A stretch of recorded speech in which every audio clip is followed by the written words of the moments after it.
మీ parental skills GG plant దగ్గర మాత్రం work అవ్వవు.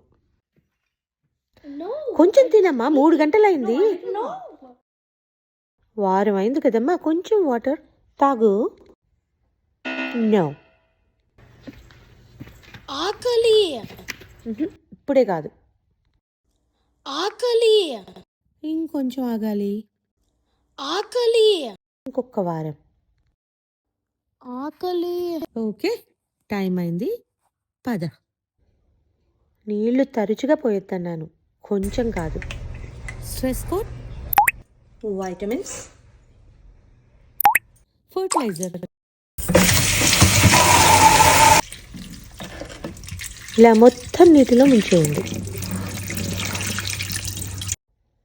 ఇప్పుడు పద, నీ ప్లేస్కి వెళ్దాం.